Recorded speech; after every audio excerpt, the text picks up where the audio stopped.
Assalomu alaykum qadrli kuzatuvchilar. Bugun dekorativ daraxtlar ekish va yetishtirish bo'yicha ko'pchilikni qiziqtirgan ayrim savollarni ko'rib chiqamiz. Dekorativ daraxtlarni ekish uchun eng yaxshi vaqt qachon?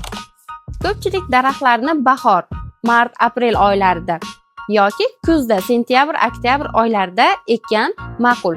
Chunki bu davrda havo mo'tadil bo'ladi, daraxtlar yaxshi ildiz otadi. Daraxt ekish uchun tuproq qanday bo'lishi kerak? Yumshoq, yaxshi shamollanadigan va suvni o'tkazadigan tuproq tanlagan ma'qul.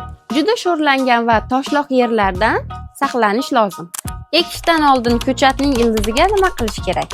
Agar ildizlari qurib qolgan bo'lsa, 1-2 soat suvga botirib olgan ma'qul.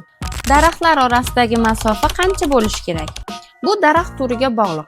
Past bo'yli manzarali butalar 1-2 metr, o'rtacha bo'yli daraxtlar 3-4 metr, katta soyali daraxtlar 5-6 metr oraliqda ekiladi. Quyoshni yaxshi ko'radigan va soyada yaxshi o'sadigan dekorativ daraxtlar qaysilar?